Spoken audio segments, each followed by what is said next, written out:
Muy bien, buenas tardes. Gracias a todos por venir. Bienvenidos a una nueva edición de este ciclo de encuentros con creadores contemporáneos del programa Disfrutar las Artes de la Escuela de Ciudadanía de Eustovide. Un ciclo que muchos ya conocéis, en el que intentamos acercar desde 2010, que llevamos haciéndolo, intentamos acercar en primera persona el trabajo de los creadores, de los protagonistas de la cultura. Y habitualmente estos encuentros están restringidos normalmente a los alumnos del programa de Disfrutar las Artes, pero hoy sentíamos un poco que si no abríamos la puerta nos la ibais a echar abajo, ¿no? Directamente. Entonces hemos decidido abrirlo al público general porque yo creo que se sentía que había pues mucho cariño por Andía, por la película, muchas ganas de ver a Eneko y de conversar con él, ¿no? Y no sé, yo creo que a todos nos ha llegado un poco al corazoncito eso de empezar la gala de los Goya con un premio que empieza diciendo "Ay, amá", ¿no? Cuando lo recoge, Gabón, "Ay, amá". Y bueno, pues queríamos traerle a Eneko y es un gusto, la verdad, tenerte aquí. Muchas gracias por aceptar. Si os parece, bueno, esto va a ser siempre en formato de conversación, como es habitualmente. Lo vamos a hacer con Soledad Pérez, que es nuestra profesora del módulo de cine desde hace muchos años. Y yo lo que voy a hacer al principio, Soledad, si te parece bien, es presentar un poco la trayectoria de Eneko y luego ya pues empezamos a conversar, ¿no? Bueno, engaña bastante, ¿eh? Porque así con lo jovencito que parece, en realidad tiene una trayectoria aquí el señor bastante sólida. empezó en teatro, en realidad viene de teatro, el teatro de base de la compañía Carrica, en Durango. Y bueno, pues empezó por allá en 2010, pero hasta hace muy poquito. Realmente tiene obras de teatro ahí muy recientes, como El último tren a Treblinka, o lo hemos podido ver el octubre pasado, me parece, en el Arriaga, con Novava Coac, ¿no? el clásico de Achaga, en versión y dirección de Calixto Vieito, ¿no?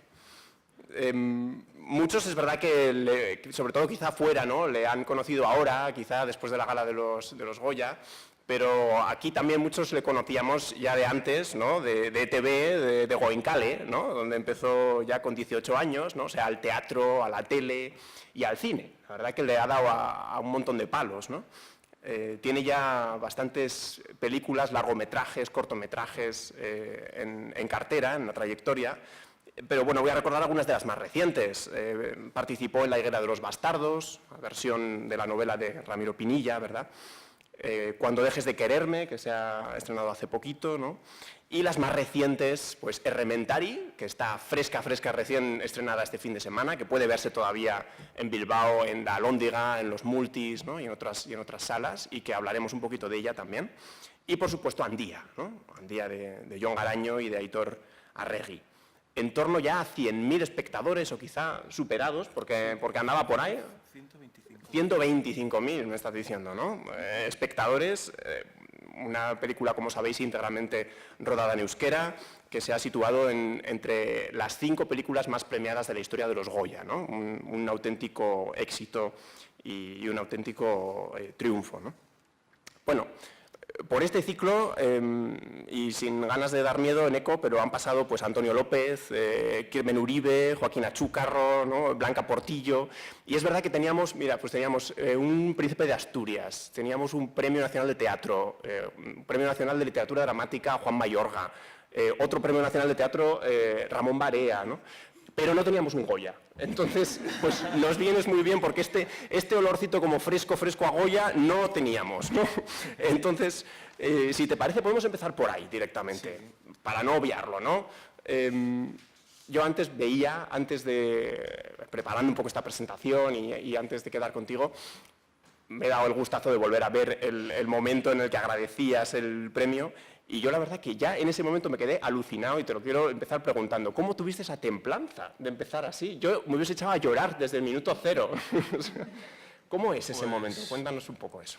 Pues, bueno, Arratsaldeon, Danori, pues siendo actor, o sea, por dentro estaba cagado de miedo, pero ya sabía que iba a ser el primero, la primera categoría iba a ser la nuestra y nada, lo tenía muy ensayado.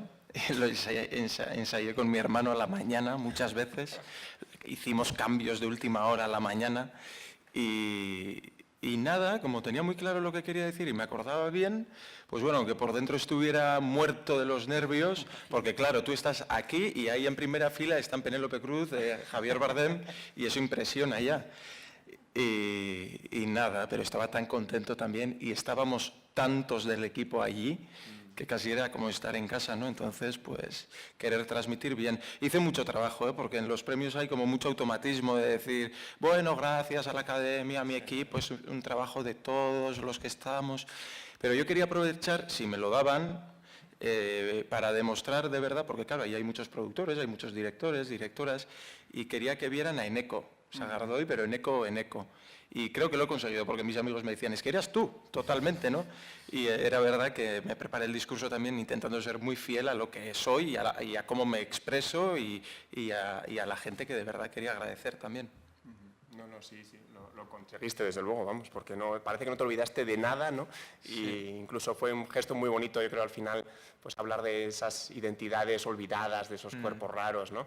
Y sin embargo no quedó como esa típica sucesión de, bueno, y a mi abuela, y por cierto también, Claro. ¿no? Y a Cristo de Medinaceli, de esto que le sacaron arrastrando Es que de los bueno. Óscar. Sí. Y no, Sí, te quedó, la verdad, muy natural. Sí, me faltó decir una frase, que lo he dicho en varias entrevistas, que era que sigamos haciendo cine en euskera, en catalán, en gallego, porque las lenguas pequeñas nos hacen gigantes. Aquí hago un juego de palabras muy ocurrente para la película. Y eso es que empecé a escuchar la música y dije, ay, ama, que ya se va esto. Y como era el primero, no sabía bien si se me oía, si no, y dije, bueno, quiero decirlo de los cuerpos raros y lo otro ya lo diré, ¿no? Y creo que además, haciendo la película que hemos hecho en euskera, ya se dice también entre líneas. Sí. Tuviste además eso, un recuerdo especial a quien, ay sí, lo siento, a quien te introdujo en el mundo del teatro, a José Martín Urrutia, Choche. Eso, y quería comenzar por ahí también un poco la charla, por estos comienzos tuyos en el mundo del teatro, que de un modo, bueno, en la Icastola, en la que estudiabas, con lo que me parece que como una experiencia que no fue solo formativa, sino también existencial. No sé qué hay de ti todavía en lo que hubo en esos orígenes, Sobre en tu todo acercamiento. existencial, sí, como bien dices. Pues hoy ha sido un día muy especial además porque he ido a las 9:30 de la mañana al Teatro Arriaga a ver a la Compañía Joven de Madrid. A las 12 he ido a ver a la Compañía Joven del Pabellón 6, que hacen un trabajo terrible. Y luego a las 2:30 he ido a la Icastola, porque mi prima está ahora ocupando el lugar de Choche, el antiguo pedagogo, Sí. y quería que viera un poco lo que están trabajando para hacer la obra que yo hice hace tantos años en segundo de la ESO. Y entonces vengo de ese ensayo, de estar en la Icastola con estos alumnos y alumnas, y ha sido muy bonito. Me queda todo, yo creo, porque yo siempre que me acuerdo de eso, y todavía sigo pensando que formo parte del equipo, por mucho que no esté como actor, ¿no? Aprendí tanto como persona, porque muchos de los que entramos en teatro entramos porque nos gusta hacer el tonto, hacer cosas, entretener a la gente, que no es nada fácil, pero entramos muchos también, muchos chavales y muchas chavalas que nos aburrimos en la vida. Y yo creo que tuvo algo que ver que no me gustara jugar al fútbol, que me quedara apartado muchas veces para encontrar a lo mejor mi sitio en el teatro, ¿no? Afortunadamente la Icastola, cuando yo estaba era obligatorio hacer teatro. Hoy en día es optativo, pero se puede si se quiere. Y empecé ahí. Y luego en Carrica, que es el mismo director, Choche dirigía los dos proyectos, aprendí primero a trabajar con mucha humildad, porque montábamos las escenografías, las creábamos, las cargas en las furgonetas, focos, todo. Entonces yo creo que eso también te llevas un conocimiento también de los oficios colindantes al trabajo del actor. Y luego a la hora de trabajar ya con profesionales, entiendes mejor los cabreos que puede tener un técnico de luces o la diseñadora de vestuario que rompecabezas tiene que plantear. Y yo creo que en cualquier oficio, no solo en el nuestro, que el saber quién te rodea y por qué te puede responder en un momento dado alguien de una manera o de otra, o qué es lo que le molesta, pues yo creo que aporta mucho también al actor, y además yo creo que tenemos otra forma de estar, ¿no? Y también aprendí, evidentemente, a trabajar colectivamente, porque tomábamos las decisiones en asamblea. Y eso yo creo que desarrolla mucho la escucha también, ¿no? Luego para afrontar otros proyectos. Claro, es un enfoque pedagógico que en su momento tuvo que ser además muy, muy innovador, siendo una Sí. asignatura como era obligatoria. Totalmente, Sí, sí. totalmente. Además, o sea, ya fuera de la Icastola, en Carrica, entramos yo y mi prima Sí. juntos, después de hacer el teatro en la Icastola, y eran un equipo de 18 personas, una compañía, y creo que éramos como 15 mujeres o 14 mujeres y 4 chicos, ¿no? Y lamentablemente era uno de los primeros espacios en los que me encontraba con una mayoría de mujeres que aportaban, que se les escuchaba, que se dejaba sitio a que demostraran su criterio y era todo en claves muy constructivas, ¿no? Y yo tengo 24 años, tampoco he vivido la época tan opresora, ¿no?, hacia la mujer, pero imagínate cómo estaban las cosas entonces también, el 2008, estoy hablando, 2010, Sí. que me chocó ver a un círculo de mayoría mujeres tomando parte, tomando decisiones artísticas, técnicas, y yo creo que eso también luego me ha influido mucho también a la hora de trabajar y comprender algunas cosas. Por mucho que siendo chico y siendo heredero del machismo, evidentemente, porque desde que nacemos así es, pues también hemos tenido que ir deconstruyendo también cosas, ¿no? Pero en Carrica sí que me acerqué también al movimiento feminista y a la problemática que tiene una mujer por el mero hecho de ser mujer, ¿no? Muchas cosas aprendí. Sí. Sí. Pues desde entonces, bueno, como ha señalado Jaime, realmente tu trayectoria profesional ha bebido un poco de todo. Has trabajado en televisión, has hecho muchísimos cortometrajes en los que, si no me equivoco, has hecho también todo tipo de labores. Sí. Compaginas con habilidad eso, el cine y el teatro, cuando Sí. me imagino que también tiene que ser complicado a veces compaginar ambas cosas. Entonces me imagino que todo esto también, bueno, que es... te ha aportado también una formación sumamente plural, ya no solo... Totalmente, Sí, sí. de la que se beneficia un poco el momento presente y, bueno, y el hecho de que en tan poco tiempo hayas llegado tan arriba como has hecho. Sí. He hecho proyectos muy diferente índole, pero desde que empecé.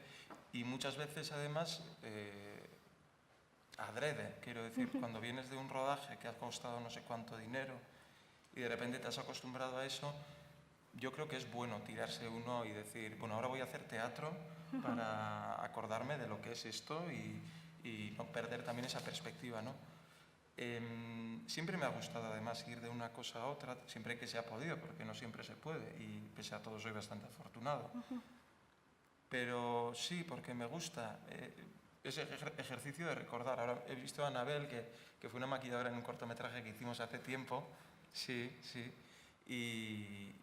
y allí pues estábamos trabajando sin un duro, sin luz, total, sí, de noche.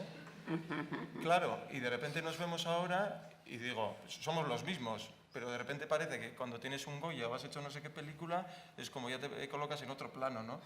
Y evidentemente no. Yo estoy deseando de hacer proyectos con alumnos de universidad. Es verdad que ahora mismo es tal marabunta todo de tantas cosas que cuesta también encontrar, pero yo creo que siempre es favorable en cualquier oficio, probar todos los formatos, todos los parámetros en cuanto a muy jóvenes que empiezan, a gente con una trayectoria muy larga. Yo me acuerdo que las primeras obras hice con Pacho Tellería, con Ander Lipus, con Mireia Gabilondo, con gente que lleva muchísimos años y que ha sobrevivido. Pero también hemos creado nosotros, creamos cuando empecé una compañía propia, que tuvimos que multiplicarnos en las tareas. Entonces, yo creo que todo eso simplemente te da un poco una perspectiva más global del oficio, ¿no? Y conoces a más gente y eso te lleva también a ver un poco la realidad, que es que tenemos un paro del más del 80% en nuestro oficio, ¿no? Entonces, pues eso yo creo que te da otra manera de estar cuando vas a una alfombra roja, porque dices, qué risa hoy, pero claro, que tienes que disfrutar, pero quiero decir, es que no te hace falta más que escuchar al que tienes al lado para darte cuenta de que hay que seguir peleando. Es un mundo muy difícil en el que abrirse paso, bueno, realmente quería ver también ver cómo, de toda esta fase inicial, cómo llegas a Andía realmente. Llegas a Andía. Yo he oído en alguna entrevista comentar a sus realizadores, eso, a Jon Caraño y a Aitor Arregui, que ellos se plantearon en un momento, puesto que el protagonista, bueno, uno de los protagonistas, sois dos hermanos, bueno, Joseba Usabiaga y tú, uno de ellos tiene esta estatura descomunal, cómo barajaron incluso ante las dificultades técnicas la posibilidad de contar con alguien de elevada estatura para encarnarlo, pero que se dieron cuenta de que la complejidad emocional que requería el personaje hacía que fuera necesario contar con un buen actor capaz de expresar todos esos matices. Entonces, ahí es donde llegas tú al proyecto. Me gustaría que nos hablaras un poco de tu llegada y de cómo fue el casting, de cuál es el recorrido que hiciste hasta llegar a obtener el papel. Pues fíjate que soy realista, porque yo me acuerdo cuando hicieron Lorea, que vimos todos Lorea, todos los actores y todas las actrices nos quedamos enamorados, claro, ya lo estábamos desde cuando vimos La Roga y Egunian y muchos de los cortometrajes que han hecho, pero con Lorea ya fue, todos queríamos trabajar con ellos. Y yo me acuerdo que leí en una de las entrevistas, pues como han hecho ahora con el siguiente proyecto, que lanzaron una pista de estamos preparando una película sobre el gigante de Alzo. Yo me acuerdo en casa, cuando no tenía representante ni nada, metiendo en Google casting gigante de Alzo, casting Lorea, casting Moriarty, buscando a ver si había alguna posibilidad de formar parte de la película, no de ninguna manera protagonizarla, ¿no? Yo había hecho Goenkale y mucho teatro. Y de repente me llama la directora del casting y me dice, oye, Neko, te quieren ver los directores de Andía para hacerte una prueba para hacer de gigante. Y yo, claro, emocionadísimo, pero le decía, pero si me falta cuerpo, ¿cómo van a...? Pero luego, evidentemente nadie mide 2,42 y nadie piensa que pesas 200 kilos, pero fue lo que me salió. Entonces fui a hacer el casting, que fui súper preparado, con una mochila, con ropa de época, con una propuesta de una mandíbula súper sacada y me acuerdo que empecé a deshacer la maleta y a sacar ropas y me dijeron, no, siéntate en esa silla y tira el texto. Y fue como un pequeño bajón de, bueno, con la ilusión que venía yo de todo preparado, me siento aquí y echo el texto. Y eché el texto. Claro, tú si te viene un actor con una propuesta así, con la mandíbula sacada y con la voz muy agravada, yo pensaba, o estos se creen que estoy loco o que friki que ha venido este, que me considero friki, lo digo, pero en el buen sentido. O que dicen, bueno, hay algo. Yo salí llorando de esa prueba, porque, claro, hice como... Y claro, después de la prueba decía, ¡qué horror! O sea, porque decía, no, la frustración de no les he demostrado lo que soy capaz de hacer, ¿no? Todo ese fustigamiento que nos hacemos los actores cuando vamos a una prueba. Pues fíjate que luego ellos ya... Bueno, seguimos haciendo pruebas y ya en un momento ya las hacíamos en parejas, porque, como bien has dicho, es una película de dos. De hecho, el protagonista en realidad es el hermano, el personaje de Joseba. Y hacíamos pruebas a parejas y ellos decían, es que queremos que se parezcan tal. Y ya cuando a Joseba, a todos los actores casi les hacían prueba para los dos personajes, a mí solo para el gigante. No sabía muy bien lo que quería decir eso. Pero cuando nos cogieron a los dos, yo les decía de bromas, jo, pues sí que habéis mantenido el criterio de que se parezcan los hermanos, ¿eh? Porque Joseba y yo no tenemos absolutamente nada que ver, nada que ver. Y sí, tenían dos opciones, o coger a un chico muy, muy alto y que sepa euskera. Bueno, sí, claro, que era también. Además, o si no, coger a un actor, ¿no? Y pues así fue, un 4 de enero me llamaron y yo pues saltando de la alegría, porque era miedo también de decir, ¿cómo vamos a hacer esta película? Porque tú lees el guión de Andía y dices, ¿qué? Pero Londres, París, Portugal, claro. Gigantes, más gigantes, había en el guión original más cosas, y decía, ¿cómo van a hacer esto? Y mira... Es curioso cómo luego, bueno, me imagino que ya después de las pruebas y cuando empezase el rodaje y tal, ya te empezarían a dar otras indicaciones. Pero es muy curioso porque eso que cuentas de esa primera prueba, de esa primera aproximación tuya al personaje totalmente en blanco y de cero y tal, no es en absoluto lo que luego se ve reflejado, ¿no? Va totalmente en otra dirección tu aproximación a la figura, ¿no? De Joaquín. Sí, tenía muchas pistas en el guión ya, y ellos tenían muy claro que no querían hacer un gigante tonto, ni torpe, ni limitado de ninguna manera. y menos mal, porque para mí ahí estaba el interés del personaje, ¿no?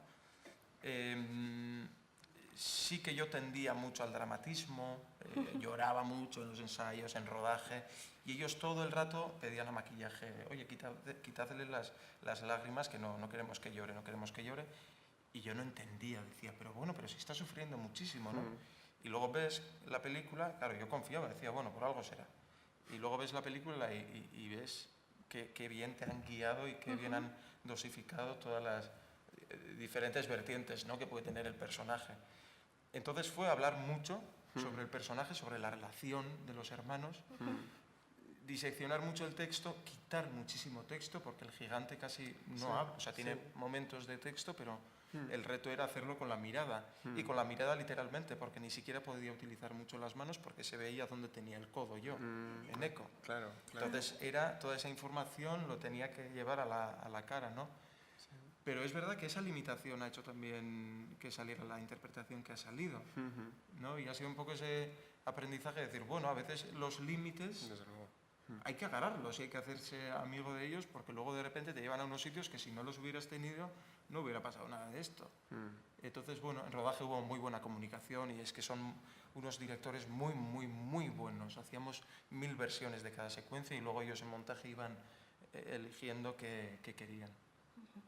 Sí, hay un magnífico equilibrio eso entre tu presencia tan imponente en la pantalla y esa contención emocional de la que hablas. Sí. Eso que no sabía si había surgido de ti o si había sido guiado. Ahora veo así que... Sí, muy guiado. Sí. Yo estaba deseando de trabajar en ese código de contención, porque en Loreac también... Sí. Es exactamente lo mismo. En Laroga y Egunan un poco más igual subido, porque son dos mujeres que ya están en una fase avanzada de la vida y igual a lo mejor tienen menos máscaras, ¿no? Pero estos trabajan, yo creo que en todas las películas que han hecho y cortometrajes, todos hablan sobre la incomunicación en mayor o menor medida, siempre. Entonces yo creo que eso se ve reflejado también en el código de interpretación, que en este caso es siempre muy, muy, muy medido y muy, muy dosificado siempre, ¿no? Y a mí me gustaba, lo que pasaba era que era muy frustrante, porque salíamos yo y Joseba y decíamos, no hemos hecho nada. O sea, nosotros por dentro sí, pues sentíamos, decíamos, bueno, está parpadeo y luego giro la mirada aquí, pero la cabeza la tiro para aquí para que se entienda que... Pero al mismo tiempo era físicamente tan poco trabajo, porque tampoco utilizaba las manos y que decía, no sé qué he hecho, o sea, qué poca cosa estoy haciendo. Me cansaba mucho porque iba en zancos y perdí 7 kilos, pero en cuanto a interpretación era como no hacer nada, que hacías mucho, pero decías, esto se va a ver. O sea, realmente luego esto en pantalla se ve y se ve una pasada, una pasada. Pero ahí están las 4 manos de los directores que son una pasada. Se transmite mucho con pequeños gestos. Hablabas de la mirada, es verdad que es una interpretación que se basa mucho en, mucho en eso. Es que para mí la elección de Joseba, por ejemplo, y de Joseba Usabiaga es una de las miradas más increíbles que he visto en el cine. O sea, hay personas, no solo actores, hay personas que tú pones frente a la cámara que estén en silencio mirando a cámara o mirando hacia un lado y ya te están contando algo. Y es parte del físico de cada uno o de lo que tiene dentro, que sin hacer ningún esfuerzo ya está contando algo. Y Joseba, afortunadamente, tiene eso. Que tiene una mirada muy, muy profunda y muy inocente y casi sin hacer ningún gesto, ¿no? Y creo que ellos buscaban mucho eso porque también creo que estos directores en el cine que hacen y que les gusta más contar con lo que no enseñan que con lo que enseñan, ¿no? Y creo que en eso los silencios y las miradas pues tienen mucho que ver también. Sí, si os parece, igual podemos ver un pasaje cortito de Andía que yo creo que ilustra muy bien esto de lo que estamos hablando ahora, ¿no? Que es cómo la película cuenta muchas veces a través de la elipsis, a través de la alusión indirecta, ¿no? A través de los vacíos, los silencios, ¿no? Y es precisamente el momento en el que Martín pues va a redescubrir a su hermano ya con la nueva estatura, ¿no? Y cómo se va presentando eso, evitando en todo momento, pues eso, el espectáculo o el shock o algo así, ¿no? El dramatismo, sino de una manera muy sutil a partir de pequeños elementos que van sugiriendo cosas, Bueno, si os parece lo ponemos. Se tiene que cargar un poco, pero... igual hay que apagar, no sé. Creo que la pantalla está allá arriba. Si nosotros hay que apagar, pero... Vamos a intentarlo y si no, pues al menos lo iremos. Ahí.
Es que son muy listos, ¿eh? Sí. Son muy listos. Fíjate que entre esta secuencia que hemos visto y esta que está ahora en pantalla de la comida, había otra secuencia que era la continuación de la iglesia, en la que Martín salía corriendo y el gigante, Joaquín, iba por detrás y le llamaba en la calle. Por fin se paraba Martín y se encontraban y le preguntaba a Martín a ver qué le había pasado, y Joaquín le contestaba que nada, y se daban un abrazo, que es el abrazo que se ha utilizado luego. Una de las fotos que se sacó en rodaje es el cartel de la secuencia que estaría entre estas dos. Y la quitaron, Sí. porque dijeron, no hace falta, preferimos enfrentarles en esta primera comida, Sí. que da la misma información, que ese dramatismo de los dos solos en la calle que se encuentran, que ya lo tenemos al final de la película, ¿no? En la nieve, que era un bonito también círculo, pero no hacía falta.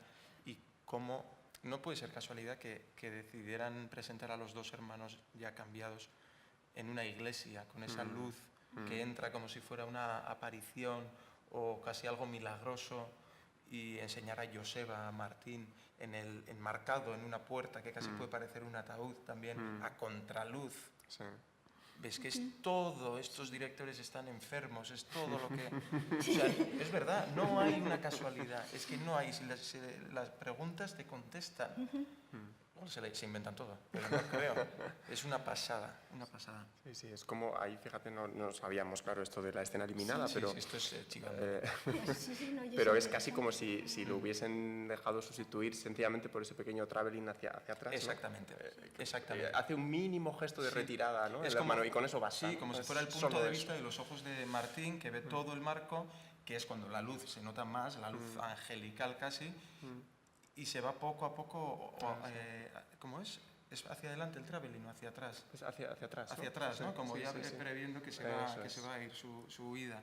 Es muy bonito, muy bonito. Sorprende mucho eso, la capacidad de expresar tanto con semejante economía de medios. Porque todo está medido de tal modo que significa mucho y al mismo tiempo no avasalla al espectador. Es todo un...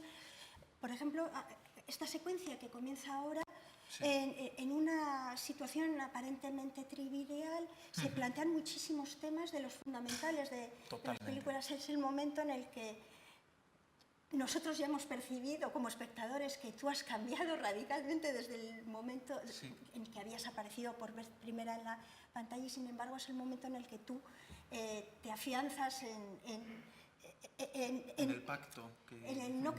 En el pacto, por un lado, que aquí se sientan eso, las bases de esta relación que va cambiando con el curso del tiempo, y al mismo tiempo demostrando ser tan sólida como era también al principio. Y al mismo tiempo hay una frase final en esta secuencia en la que dices, yo no he cambiado, Eso que es precioso. la esencia casi también un poco de la película, porque es una película que a mí lo que más me ha gustado también de Andía es ver cómo partiendo de una figura real, no hace un biopic al uso, sino que intenta hacer algo mucho más, mucho más universal, cargado de simbolismo, se convierte en una metáfora de la época, realmente, de este conflicto entre lo nuevo y lo viejo, y representáis muy bien vosotros, los dos hermanos, cada uno una forma de estar en el mundo diferente, en oposición, y condenada a entenderse de un modo u otro, casi a fusionarse. Entonces, en esta pequeña secuencia en la que parece que se cuentan pocas cosas, están contando ya todo eso también. Todo, exactamente, lo que has dicho palabra por palabra, exactamente. Sí, es uno de los temas principales, ¿no?, de la película. Está contextualizado históricamente a principios del siglo XIX, porque es cuando nació Joaquín y cuando pasó, no esto, pero cuando debió de pasar lo que pasó. Pero evidentemente ellos han jugado a favor, ¿no? Y dijeron, ¿qué pasó? ¿Con qué podemos unir esto? ¿Por qué en esa época? Porque no es solamente Andía, ¿no? En esa época se hicieron Frankenstein, se hizo Drácula, y estaban muy presentes los mitos, ¿no? En la estética victoriana y todo eso, todo era el mito, el monstruo. Entonces, claro, era exactamente el mundo viejo, o el tradicional, chocándose con el liberalismo, ¿no? Con las ideas ilustres casi que iban llegando, y con el cambio que venía tanto socialmente como económicamente también, el concepto capitalista. Entonces, claro, eso les venía muy bien a ellos, porque podían plasmar exactamente cada mundo en cada hermano. Y además añadir a eso que cada uno tuviera una voluntad antónima a ese mundo, porque el gigante está cambiando, pongamos que es el mundo nuevo que viene, pero él no quiere cambiar, lo que quiere es su caserío y su familia. Y el hermano, en cambio, está quieto, y todavía subrayan más eso cuando con el brazo paralizado, estático, no cambiante, pero al mismo tiempo es el que se quiere ir a Estados Unidos, a hacer dinero, a cambiar de vida y a olvidarse un poco del caserío y de lo local, ¿no? Entonces chocan ahí un montón de mundos binarios, ¿no? Todo es binario en la película, y es muy bonito porque es también al mismo tiempo el otro tiene lo que uno no tiene, y al revés. A nosotros en los ensayos nos enseñaron el dibujo del yin y el yang para que comprendiéramos. Yo les decía hace poco, si terminara la película, una nueva versión, despertándose Martín en la cama y nada de esto hubiera sucedido, incluso que fuera hijo único, no me chirriaría nada. O sea, quiero decir, el hermano, el gigante, puede ser en un momento una ensoñación de Martín para ver lo que está ambicionando, ¿no? Ambicionando, no sé si se dice, pero la ambición que tiene se puede personificar en Joaquín, el cambio, y puede ver a lo mejor esas consecuencias y de repente se despierta de una fiebre y dice, fíjate, si empiezo a cambiar mi vida, lo que me puede pasar, ¿no? No me chirriaría nada. Entonces eso es muy bonito, y ya en la película estéticamente y físicamente cómo hay momentos de fusión, de simbiosis de los hermanos. De hecho, la película comienza con la espalda de Joaquín, mi espalda de joven, por el bosque, parece que voy solo andando. Y de repente, delante mío se ve que se desdobla y sale Martín, como si saliera dentro de mí. En otro momento también vamos andando por la calle y nos fundimos los dos. Y ya en la nieve, pues ni te digo, ¿no? El abrazo, que parece que es una persona en el plano general. Y han querido jugar constantemente a eso, pero de una manera tampoco tan evidente como, mira, estamos haciendo que los dos son uno. No, con detalles que como espectador, yo si no supiera nada seguramente me quedaría con algunas cosas y con otras no. Pero de alguna manera no infravaloran al espectador o a la espectadora y dicen, bueno, aunque no sea con todo, con algo se quedarán. O influirá de una manera a lo mejor irracional, pero quieren tenerlo ahí, ¿no? Y yo creo que eso es de agradecer como público también, porque te deja interpretar la película. Sí, totalmente, ¿no? Yo creo que es una película que trata muchos temas, que cita muchas cosas, ¿no? Que trae muchas cosas a la pantalla, pero con ese respeto siempre, ¿no? De no dar lecciones, no ser moralizante, todo lo contrario, ¿no? Las figuras como demasiado firmes o aquellos mensajes fáciles que podrían seguirse, ¿no? De, no sé, la continuidad casi eterna del caserío y de la tierra y la figura del padre y tal, o la modernidad de Madrid y tal, que todas esas cosas en algún momento se resquebrajan, ¿no? Sí. Porque el padre está ahí y es firme y es como una roca, pero a la vez es como una roca en todo, ¿no? O sea, no tiene empatía, no tiene casi sentimientos, ¿no? Hacia sus hijos. Madrid está ahí y se toca el éxito y se toca el dinero y tal, pero cuando nos encontramos con Isabel II, pues en fin, aquello es terrible, ¿no? Terrorífico, ¿no? Y así una cosa tras otra, ¿no? Es como que lo que podrían ser grandes convicciones, grandes relatos alrededor de la historia del gigante de Alcho, pues siempre hay una grieta y al final lo que queda es él, realmente, Sí. él cambiando sin querer cambiar, sí, ¿no? sí, total. Y un poco unido a eso también, lo inteligentes que son también planteando una historia aparentemente muy épica, porque al final no deja de ser una película con un gigante. Sí, sí, sí. Y empieza con las guerras carlistas, y aparece Londres, y aparece... Pero lo que se cuenta es una historia mínima, en el sentido Sí, sí, es verdad. narrativo, ¿no? O sea, Sí, es algo muy íntimo. es muy íntimo, envuelto. Sí, en un... Incluso la fotografía acompaña a esa epicidad también, ¿no? Con los paisajes, con los... Pero podían haber mostrado no sé cuántas calles de Londres o yo qué sé, cualquier cosa. Y no, con 3 planos en la Diputación de Vizcaya, en la Gran Vía, ya está Londres. Vale, sí, que- era eso, ¿verdad? Sí, ya me había parecido. Sí, era Bilbo, Londres es Bilbo. No podía ser simular Gasteiz. Siempre ha sido con muy Bilbao, tenía que ser londinense, Londres. Sí. No, pero y ya con eso te dicen, ya está, y el espectador dice, vale, te doy la mano, me creo que esto es Londres, ¿no? Y de todas maneras ha sido un presupuesto muy, muy pequeño Ya. para la película que es y para el Que resultado. no lo que aparenta, es. desde luego, ¿no? No, en Reino Unido, en Estados Unidos hubiera costado, con este mismo resultado, 4 millones, o sea, 4 veces más, por lo menos. Y lo hace muy bien. Y en Loreac, aunque el contexto a lo mejor no era tan épico, también la fotografía era como muy impresionista, ¿no? Con muchos vacíos, muy contemplativa. Sí, atmosférica. también, Atmosférica, como- total. A lo mejor aquí hay un poco más de acción, pero tú te puedes imaginar a un gigante que le llevan por el mundo. Vale, va a ser una película, una road movie de acciones, y te das cuenta que no. Es que en cada viaje, yo mismo no sé ahora acordarme muy bien de cómo suceden los viajes, porque es que realmente no tiene importancia. Son más las acciones de dentro, ¿no? Es Lo que les casi- pasa es un dentro. viaje interior, más Totalmente, que acompañado de un viaje físico, pero que... Exacto, exacto. Sí, de hecho es curioso cómo los espacios que se van presentando, eso, Bilbao, Londres, Madrid, etcétera, se presentan tan pegados a Joaquín, ¿no? O sea, que Bilbao al final es una buhardilla. Total. Una buhardilla en la que no cabes, ¿no? Y casi tienes Sí, que... sí. O Madrid es una posada en la que te estás midiendo cómo creces por las Eso noches es. con el cuchillo, ¿no? O no sé cuál es ya, si Londres o París o tal, es un escaparate en el que te miran. O sea, siempre es algo que muy, París. O París, Burdeos, sí. muy cercano al cuerpo de Joaquín realmente, Sí. ¿no? Los espacios, incluso los más grandes, las Eso, metrópolis. Claro, pero es que yo creo que tenían claro que tenían que meter exteriores e impresionantes, además. Pero al mismo tiempo no puede dejar de ser una película claustrofóbica Claro, en un sí, sentido. sí, sí, No sí. solo por el gigante que se siente preso en su cuerpo, sino por la relación que tienen también. Y por la claustrofobia que siente el otro hermano también. Y el padre y el caserío mismo parece, ¿no? En algún momento. Porque le ponen ventanas nuevas.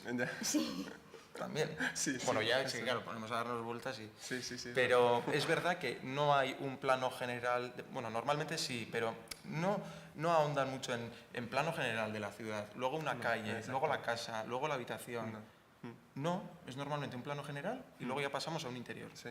Y es que no quieren alardear de mira qué producción tenemos o mira qué... Porque es que no tienen importancia. Lo importante es que, evidentemente, tiene que pasar una cosa más, tiene que haber un escalón en cada viaje. Pero tampoco...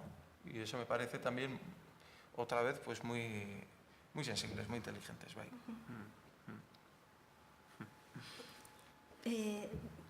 Otro aspecto también eso que resulta muy interesante es ver cómo hay una cierta autoconciencia también por parte de los realizadores de que de tratar un tema a partir de una historia real que que ya en el momento en el que transcurrieron los hechos iba adquiriendo visos de leyenda, todas esas cosas, esa forma en la que se iba magnificando todo lo vinculado al gigante, cómo hay esa conciencia propia también de que con la película misma se está contribuyendo de un modo u otro también a esa misma leyenda. El hecho de que esté narrada como una especie de cuento, por capítulos, que además con unos títulos muy sugerentes, nos introduce también casi en un mundo de fábula, aunque sepamos que estamos en un mundo real. Entonces juegan muy muy bien con estos a mí aspectos. sí me recuerda, igual sí. es porque tengo muy reciente Guabacoac, pero al realismo mágico de Bernardo Achaga también, ¿no? Y ese, la punta es cuando ya al final de la película a Martín le dicen a ver si el gigante tenía un brazo muerto, cuando es él el que tiene el brazo muerto, ¿no? Ahí es ya la máxima. Sí.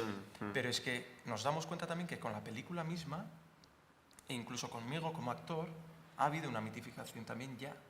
Es muy fuerte. Yo fui el otro día a Tudela a presentar la película y todos estaban esperándonos en la puerta, un montón de niños, como, a ver, viene el gigante. Claro, el disgusto que se llevan,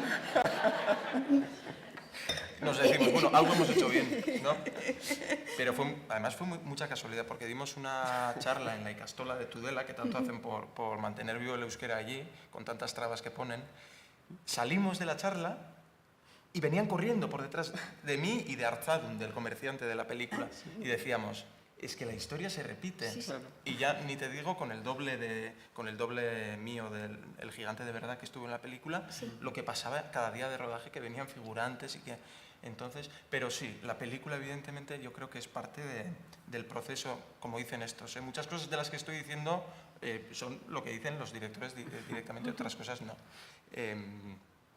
Y ellos decían que para ellos la película formaba parte ya del proceso de mitificación también de Miguel Joaquín, ¿no? Que nació como persona y murió como mito. Y ya desde el mismo principio que yo les pregunté a ver si había existido de verdad, ya estaba claro que ya estábamos hablando de lo que se habla en la película. Pero claro que existió. Y yo ponía en duda, porque no conocía casi a Amboto Comari, sí, porque soy de Durango, pero el gigante de Alto yo no me acordaba, por lo menos. Claro. Entonces ya veíamos que en el mismo rodaje ya se hablaba de eso, del mito, de la realidad, y la película aporta, porque es una ficción en sí que tiene trozos documentados y que debieron de pasar. De hecho, hay una secuencia en Madrid que Martín y Arzadun están leyendo el periódico que pone: el gigante guipuzcoano es capaz de ingerir 30 litros de sidra y no sé cuántos kilos de carne, que eso nosotros hablándolo era imposible porque hubiera muerto. Por lo tanto, es mentira. Pero al mismo tiempo, el periódico era una réplica real de la época, por lo tanto es verdad. Pero está dentro de una ficción. Por lo tanto, es mentira otra vez. Sí. Y pasa eso muchas veces en la película. Y ya luego en la película misma, de guión, hay varias secuencias que explícitamente, cuando se juntan después de un viaje en un bar, como empiezan a decirle, sí, tú levantaste la piedra del puente de... A él, al gigante, a la cara se lo están diciendo. Y contesta Joaquín, no, pero si tú estabas ahí, yo no la levanté. Y fíjate, ya si en el momento ya se creaban estos bulos, pues imagínate después de 200 años, ¿no? Claro. Y sí, creemos que con la película sí hemos añadido como un eslabón, ¿no? A todo eso. Con la capacidad además que tiene el cine para sí, generar imaginarios eso. también que parecen que forman ya parte de la realidad. Totalmente. Ahora ya eso es el equivalente en Google, ¿verdad? Yo tengo que reconocer que buscando información para la presentación y tal, y un poco y el vídeo del premio y tal, en Eco Sagardoy, así en Google, y de esto que te salen las sugerencias, ¿no? De Google. Ay, sí, ya sé lo que vas a decir. Y las sugerencias pone en Eco Sagardoy altura, claro, es una de las primeras cosas que sale. También sale en Eco Sagardoy pareja, ¿no? Y otras cosas, pero eso de la altura sale desde luego. No sé, yo entiendo que y no destripes demasiado, ¿no? Pero algo sí nos puedes contar un poco de cómo se construye realmente cinematográficamente el personaje del gigante, ¿no? Sí. Hay que dejar también un poco de magia al cine y a la pantalla, pero ¿qué nos puedes contar un poco de eso? Sí, pues... ¿Cómo era? Hay un vídeo. ¿Tenemos internet aquí? Yo creo que sí, vamos a intentar. Es que igual yo creo que es más mágico. Mira, si te metes en... Bueno, es que es entrar en Twitter. Sí. Tenemos Twitter aquí. Twitter está un poco complicado. Sí, ¿no? Bueno, no pasa nada. Lo cuento y ya está, os lo imagináis. Vale. Hicimos la mayoría del rodaje en zancos, evidentemente, y con un traje especial que hicieron los de maquillaje, de efectos especiales. Y luego en la cara nada, era un maquillaje de la diseñadora de maquillaje, que es Ainhoa Esquisabel, que hizo un trabajo, porque no llevo nada, la gente piensa que llevo silicona, que llevo látex, y no llevo nada. Y es todo trabajo de Ainhoa Esquisabel, que se ha llevado el Goya también, junto con Olga Cruz y Gorka Aguirre, de maquillaje especial y peluquería, que jugó con volúmenes, simplemente daba más claro en los sitios donde quería que tuviera más volumen y más oscuro en la que quería menguar la cara. Y con eso, y luego me pidieron que sacara la mandíbula durante todo el rodaje, porque al principio iba a ser con una prótesis de mandíbula. Y al final se decidió que no. Y me pidieron agrandar la cara de alguna manera. Y lo hicimos así, dientes de mentira, manos de mentira, que las llevaba como chingas, como en Enrique Irolac. Y nada, poco más. Luego ya, evidentemente, postproducción, porque en algunos momentos, en planos generales, aparecía el cuerpo grande y parecía proporcionado, pero la cabeza quedaba muy pequeña. Claro. Por mucho que me retiraran el pelo muchísimo y hiciera lo de la mandíbula, quedaba pequeña en proporción. Claro. Entonces eso es efectos especiales. Hay más de 400 planos con efectos especiales, que es muchísimo trabajo, y además para que luego no se note donde hay ese trabajo. Claro, claro. Sí, sí. Se tiene que no notar, precisamente. Claro. Y luego, evidentemente, con Saad Kaiche, que fue mi doble, el gigante, de verdad, que son sus manos, los del cartel, eran sus piernas. Y de hecho, en la película aparece en un momento, es el que sale del carro, el gigante árabe, que nos ponemos los dos a medir. Es ese, el que dio cuerpo en muchos planos. Y luego muchas veces pues con la cámara simplemente contrapicándola, que parece que eres más alto, o jugando con las perspectivas o con plataformas por las que iban dando. Muchas cosas. Sí. Bueno, vamos a dar enseguida también la palabra al público, pero igual, si os parece, hablamos también un poco de Rementari. De Rementari, ¿no? Sí, la verdad que además reciente el estreno. Es que en Rementari tienes un papel, bueno, es increíble en su versatilidad. La verdad es que me ha dejado sorprendida, así como en Andía tu papel, tu personaje sufre una evolución psicológica, física y psicológica. Sí, pero sobre todo psicológica. Sobre todo psicológica. En Rementari, el personaje que interpretas, el de este demonio, Santae, realmente lo que se transforma continuamente dentro del mismo plano. Es de una complejidad emocional y de un trabajo que a mí me ha llamado sobre todo la atención por lo arriesgado del mismo. Me daba la sensación de que has estado casi en la cuerda floja, porque podías caer fácilmente en lo caricaturesco y me da la sensación de que lo has bordado. Realmente lo has convertido en un personaje sumamente creíble, cuando era a priori muy difícil. Sí, ese riesgo además era compartido en Andía y en Rementari, en los dos. Porque podía caer en la parodia también el gigante perfectamente, ¿no? Y en Rementari, ahí me veis, es muy gracioso. Sí, pues hago de diablo, ¿no? Y de demonio, mejor dicho. Y nada, hablamos poco porque supongo que la mayoría no la habréis visto, pero... Se estrenó el viernes, sí. No. Pero bueno, está en la Lóndiga, está en los multis, antes de que gane los Goya, vedla para decir, la vimos antes de los Goya, porque esta vez no ha pasado eso tanto. Así que la tenéis que ver ya. Es una película de Paulo Urquijo que es maravillosa, el personaje es maravilloso, creo que ya no puedo hacer ninguno más raro, que me encantaría. Y nada, es verdad lo que dices, ¿no? Es un demonio que sale totalmente de los cánones, no doy tanto miedo como lo que pensáis, doy risa, de hecho, él en algún momento, o pena también. Pero todo muy matizado, ¿no? Sí. Y era muy difícil porque tenía 7 horas de maquillaje en esta película y mucho látex, estoy completamente cubierto de látex, menos los párpados y una parte debajo de la boca, todo lo demás es de mentira. Y por lo tanto, claro, la expresión cambiaba mucho, porque para conseguir esta cara que tengo ahí, la que tenía en eco por debajo era muchísimo más exagerada, porque el látex paraliza mucho la expresión. Entonces fue un trabajo de casi redefinir cada gesto y ver qué fuerza tenía cada gesto, qué sensación daba. Si bajaba un poco la cabeza, ya con el látex se me tapaban los ojos, entonces saber siempre que tenía que actuar un poco para arriba para que se me vieran. Una locura de película, Dios mío, qué mal lo pasé. ¡Buah! 2 papeles con un trabajo físico, no solo... Sí, sí. Eso es Para que digan que en el cine no se hace nada. Sí, O sea, que el la cine es, verdad bueno, es te pones la cámara y mueves la cabeza un poco, la mirada y ya está.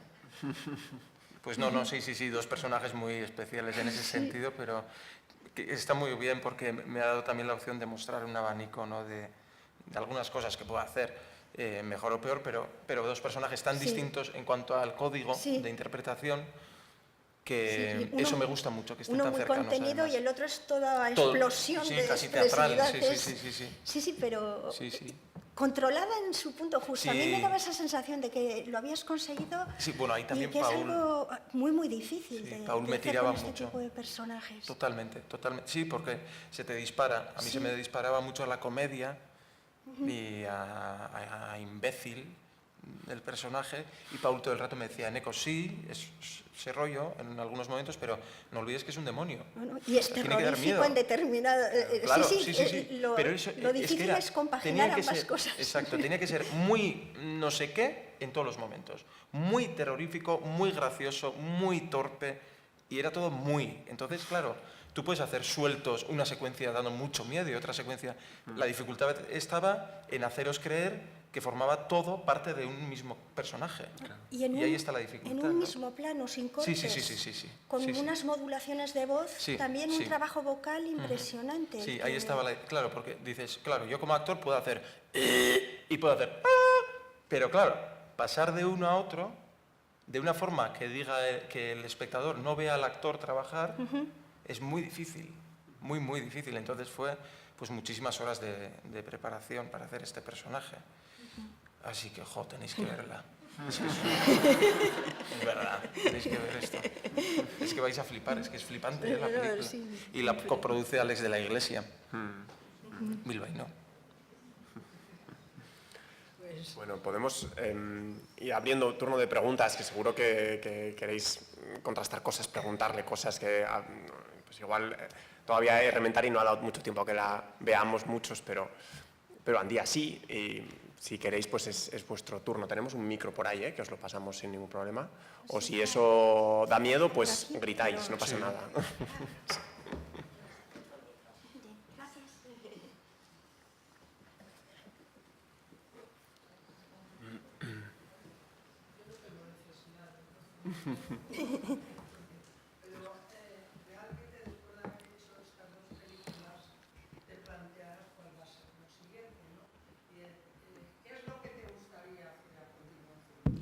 Realmente tus sensaciones sería pasar a un plano más teatro, aunque sea en el cine, o sea, más un personaje normal, no de mito ni de diablo.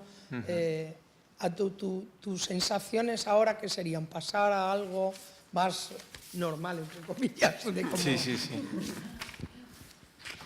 Pues no sé, estas semanas son para eso. Tienes proyectos, me imagino. Sí. Claro. Sí. Que hay que aprovecharlos, además. Sí.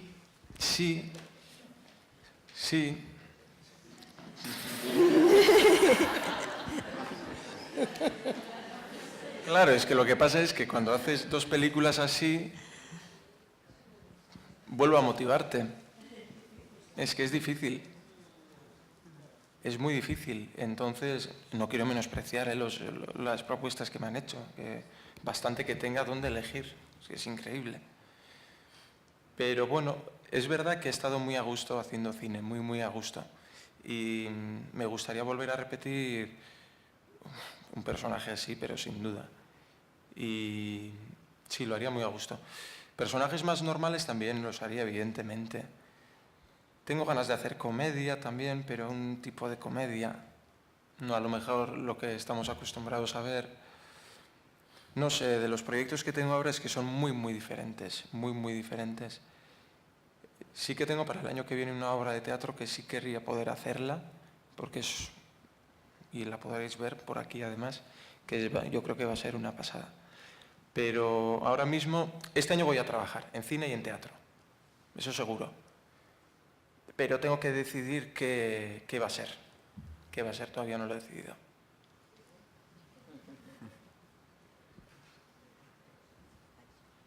Por ahí arriba. ¿Cómo te pasamos esto? Hola. Vale, Arratsaldeon. Mi pregunta va un poco de la mano a la pregunta anterior y era, aparte, porque como has dicho, obviamente esto no son aunque seas más conocido por Andia y Rementari, no son los únicos papeles que has realizado, pero yo personalmente al ver estos dos papeles me ha recordado mucho a actores como Doug Jones, por ejemplo, Sí. o Javier Botet, por poner un par de ejemplos. Sí, sí, sí. Y mi pregunta, bueno, por si hay desconocimiento, son actores. Doug Jones es un actor que trabaja mucho con Guillermo del Toro, haciendo de monstruos y demás.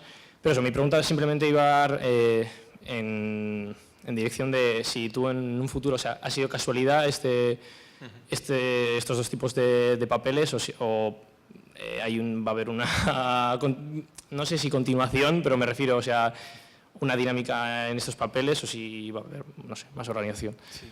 Me lía un poco al hacer la pregunta, pero bueno. No, bien, bai, ulertzen dut. No, es verdad que yo la formación que he tenido es bastante rara. Yo no he estudiado, no tengo título, voy a decir. Como muchos actores, tampoco es... eso no quita que no esté formado, ni que me forme, ni que siga formándome, ni nada. Pero sí que la formación que he tenido ha sido muy experimental en laboratorios de teatro, que son un poco espacios de investigación teatral, que la pregunta es qué es ser actor, qué es el arte escénico. Entonces todo el trabajo es preguntar, físicamente entrenar, cansarnos muchísimo, crear a partir de ese cansancio. Y entonces la formación que he tenido ha intervenido mucho el cuerpo. Y creo que en las obras de teatro que creamos nosotros propias, o en estos papeles se puede ver eso también, ¿no? Yo estoy muy a gusto haciendo estos papeles, tanto el Diablo como el de Andía, tanto en Obabakoa, que hacía un personaje un poco más esperpéntico, o en Arrenganbaratemen Sotoa de Iñaki Ziarusta, donde hacía un germen de lo que luego se convertiría este personaje, Sartael. Estoy muy a gusto porque con el cuerpo me gusta trabajar mucho, me aburre mucho que nos corten el cuerpo, o sea, que se vea solo la cara. Me aburre un montón, como espectador y como actor también. Si volveré a hacer una cosa así, pues no sé, me ha llegado una propuesta de Bicho, sí.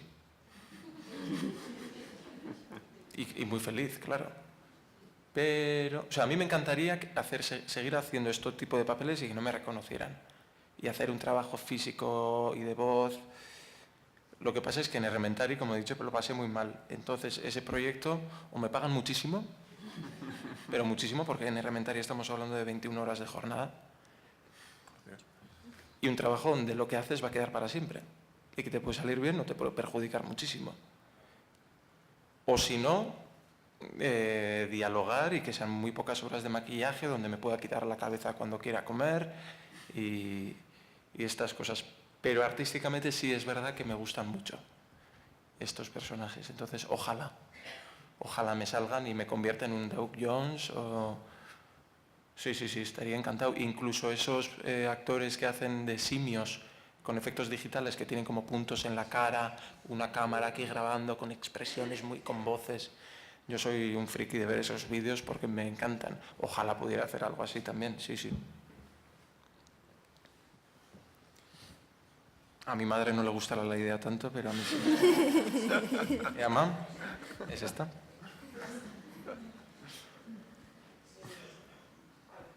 Yo soy más de teatro musical, Sí. de teatro, de Les Dance, que tengo a Anabel en el equipo, Sí, ala. más que de cine. Pero bueno, hacemos las dos cositas, ¿verdad?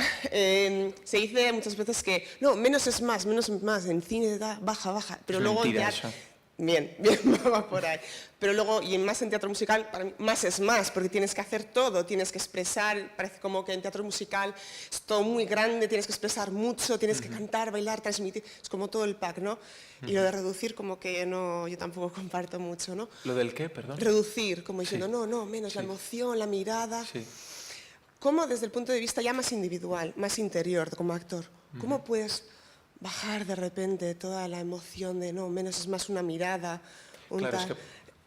Sí. Es que recasco. Es que para mí menos es más, si es verdad, en el sentido físico, ¿no? pero en sentido de emoción no, de ninguna manera.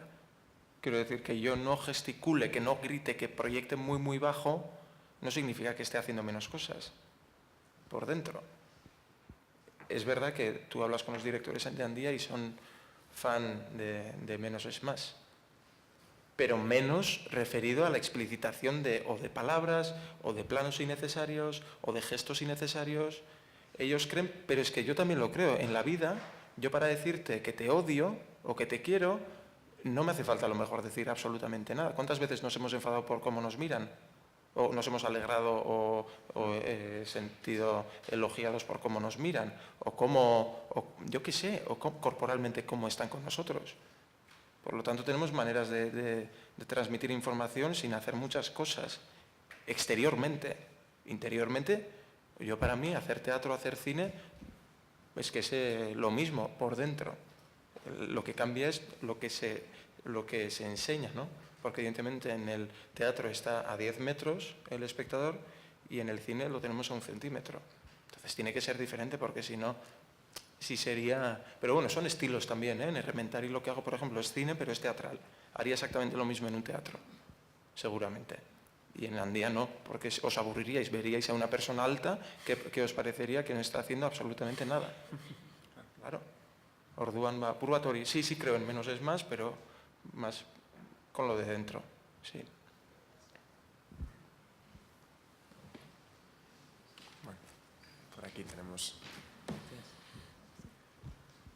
Mira, perdón, yo quería felicitarte por tu trabajo, pero sobre todo por esta charla que nos has dado. A mí me has dejado boquiabierta.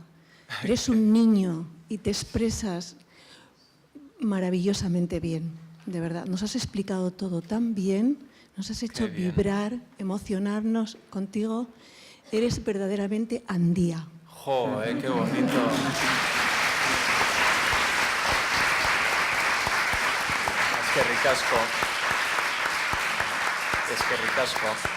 Es que ricasco por darme la oportunidad. Sí, no sé, qué bonito, es que ricasco. Bueno, habría tiempo para una más, pero si no, nos ha puesto Isabel muy bien el final. No, hay una pregunta más y vamos a dar ocasión de que la formulen, sí. Y con eso terminamos, no queremos alargarnos mucho más. Sí, a ver, mi pregunta es, por ejemplo, aquí en Errementari tienes tonos de voces, ¿no? Sí. O sea, varías bastante, entonces mi pregunta es, ¿te has planteado o te han ofrecido hacer doblaje de voz? Pues mira, yo no soy actor de doblaje y considero además que es un oficio. O sea, bueno, esto es un poco polémico, pero yo los actores que se empeñan, que jamás se han hecho doblaje, en doblarse a sí mismos, no lo entiendo. Porque es que en el cine estamos acostumbrados a escuchar actores de doblaje. Lamentablemente, lo voy a decir. Porque yo os animo a que vayáis a ver versión original, exceptuando casos de disminución, de alguna discapacidad visual que no te deje leer bien las cosas y sea un trabajo muy grande, o en animación, o voces en off, que hay excepciones. Pero yo, por norma general, querría que en todas las salas absolutamente se viera cine en versión original. Pero a mí me ofrecieron hacer el Diablo, doblarlo. Es más, es un derecho del actor. En nuestro caso, y eso no está nada socializado además, en el oficio, entre los productores, el actor tiene derecho a doblarse a sí mismo si la versión en la que se dobla es una lengua suya. ¿Qué pasa? Que cuando hacemos cine en euskera parece que no tenemos ese derecho, que los actores no tienen derecho a doblarse, porque normalmente la regla suele ser, tú ruedas en castellano y te doblan al inglés y ahí pierdes, porque no vas a tener el derecho. Entonces, para empezar, no es una cosa que tendrían que ofrecerme, sino que tendría que rechazar yo. Pero bueno, esto es ya como reivindicación porque a veces parece que... Ahora, a mí, aunque yo lo rechazo, siempre. Si no es que aprenda a hacer doblaje, lo voy a rechazar siempre por el mero hecho de, cuando voy al cine, yo como actor, en euskera, digo, café bandaidot. Y doblado literalmente con la misma energía, digamos, con la misma naturalidad, sería, quiero un café. Pero en el cine, el doblador y el espectador no está acostumbrado a escuchar quiero un café. Está acostumbrado a escuchar quiero un café. Y yo no hablo así. Y no he aprendido a hablar así. Pero como espectador, es verdad que a mí mismo me chirriaría un doblaje más naturalista sin el tonillo famoso. Entonces, ¿qué me voy a poner yo? Perjudico mi trabajo. Perjudico, y para eso están... Y además, en el Estado español hay dobladores y dobladoras muy buenas, muy, muy buenas. Ahora, sigo diciendo que me gustaría que se limitara a hacer... Y bastante tienen, con la situación que tienen, porque si estamos nosotros precarizados, ellos ya ni te digo. Pero no, doblarme yo a mí mismo no. Me gusta mucho hacer voces, eso sí. Y me han dicho que Rementari está muy bien doblada, la del Diablo, pero no he visto a Andía tampoco doblada. Y me han dicho que es la de Jim Carrey, creo. Y sí, así. Pero no. Cándido Uranga, por ejemplo, que es el protagonista de Rementari, Cándido ha trabajado muchísimos años en doblaje y se ha doblado a sí mismo. Y menos mal, porque la voz de Cándido Uranga, que es... Cándido Uranga. Es claro, dices, ¿dónde vas a encontrar una voz así, no? Entonces, pero por eso mismo digo, id a verla en versión original, porque el trabajo si no... Pero yo, películas japonesas también.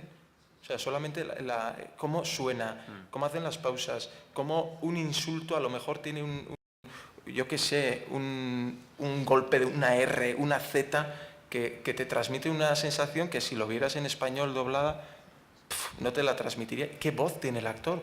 Porque el director habrá elegido al actor por el físico, pero también por la voz, y por cómo modula la voz, y lo que transmite, la dulzura o la agresividad. Y eso si no, es información que pierdes, y trabajo del actor y de todo el equipo que pierdes. Entonces, pues siempre a favor de la versión original. Y de los actores de doblaje, para hacer doblaje.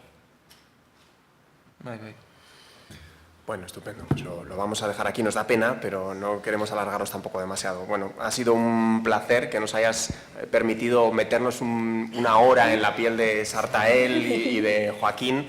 Vamos a ir muy obedientemente todos a ver Rementari, porque Sí, tenemos que apoyar sobre todo. estas películas. Pero es que además, literalmente, y lo decía Paul, si la gente no va a ver la película, Sí. él no va a poder hacer más cine. Claro, es es así, es tal cual. Y tampoco significa todos los que hagan películas tienen que seguir y tenemos que ir, ¿no? Porque tenemos criterio. Pero es que está muy bien la película. Y tiene que haber más. Bueno, gracias, Elena.